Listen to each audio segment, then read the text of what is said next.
If you have an MMI, it's pretty much guaranteed that you'll encounter the MMI collaboration station. Today's video will cover 5 different tips on how to behave during an MMI collaboration station, discuss how to interrupt effectively, and I'll also share a real situation that occurred at an MMI collaboration station and how one of our students handled it professionally.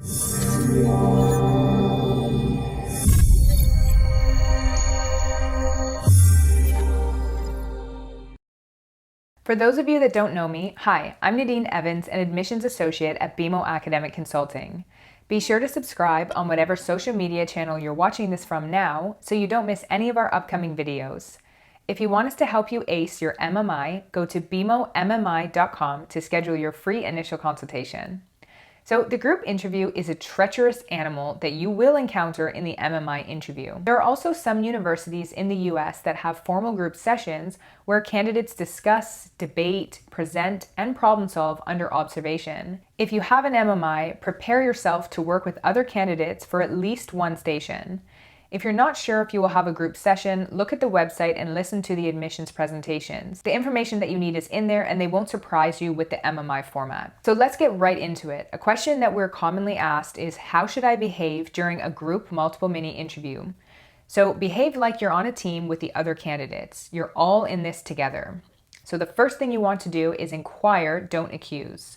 When someone is making a statement to which you disagree or solving the group problem in a way that doesn't work well, instead of launching into an accusation about their behavior, which will only make you look childish, start with an inquiry. You could say something like, "That's an interesting position. Can you share with me your reasoning so I can better understand your perspective?" Or you could say something like, "I hadn't thought of it like that before. I see where you're coming from, but I'd like to offer a different point of view." 2, don't get wrapped up in the hive mindset.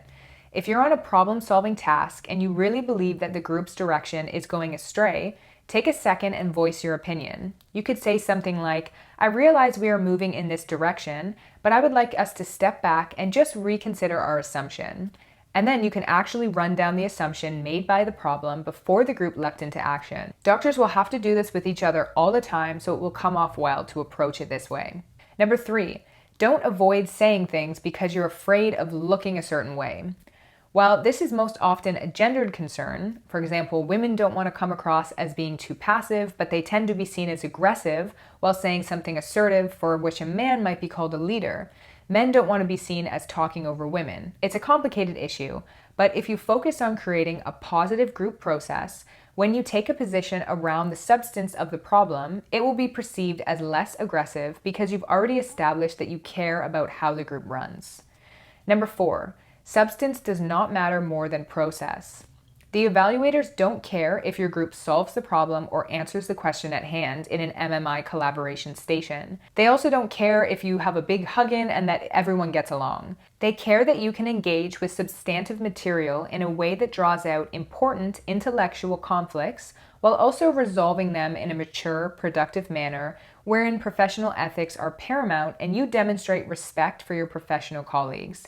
They aren't looking for the smartest or the nicest person in the room. They're looking for leaders who understand how people work and how to work together with others.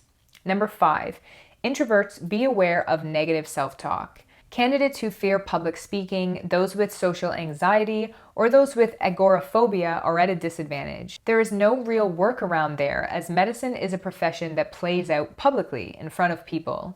Extroverts are at an advantage, particularly in the MMI collaboration station, but they don't have to be. You need to do the work to understand why you actually don't like to insert yourself into debates or into groups. Are you afraid that they are judging you? Well, they are, and that's the point of the MMI. But they aren't judging your worth as a person. They're judging a particular set of skills that are essential for the practice of medicine. If your social anxiety is rooted in a fear of judgment, that's work you need to do with a professional so that you're equipped for the group interview setting. If you're just naturally introverted and find yourself a listener rather than a vocalizer, you need to choose your moments. You can't say nothing and contribute nothing in an 8-minute session. You will not get accepted to medical school if you do so. So you need to practice interrupting. You need to choose 2 or 3 well-placed phrases so that you show up during the group setting and they consider you to be a quality over quantity applicant. This is a good impression to leave. If you don't have anything to add to the group because you feel like they've said it all, then hone in on group process. Help others get heard, articulate big picture assumptions, compliment people on their hard work. There is always something for you to say. I don't believe people when they say, I just didn't have anything to add, because this is a cop-out that just justifies not showing up for your teammates. So I want to share a story of what happened to one of our students during the MMI collaboration station. We'll call them Student A, was in an interview room with another student, and we'll call this Student X. And both of them were told that they were debating opposite sides of an issue. Student X started to politely present this argument to Student A while two evaluators observed.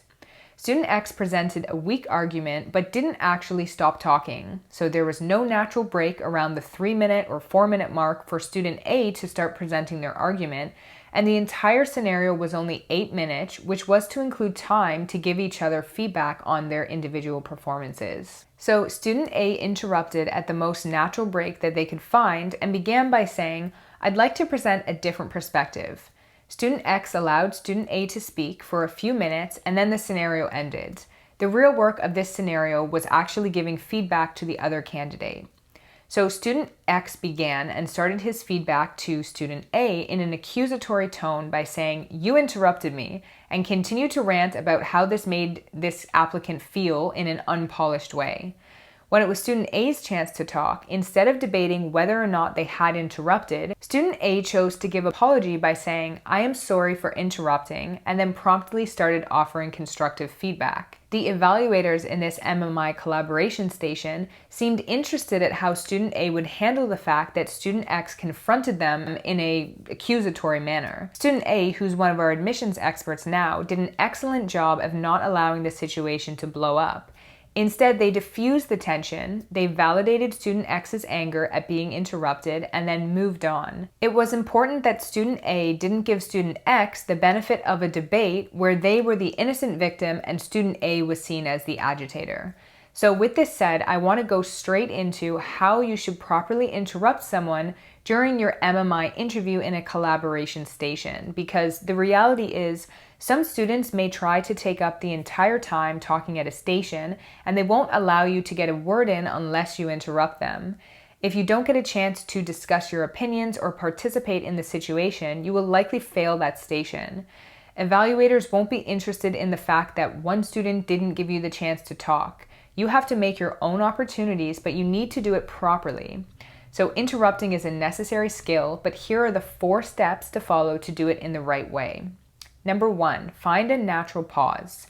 If you don't know what a natural pause sounds like, start listening to other people around you. On the bus, instead of listening to music through your headphones, listen to people talk. Listen to your parents talk.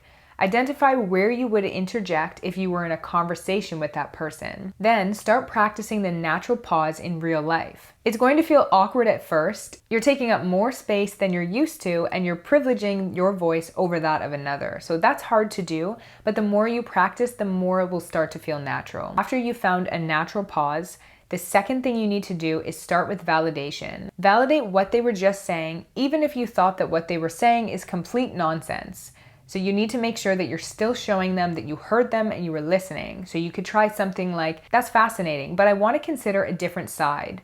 Or, "I appreciate your point and I'd like to offer an extension to the argument."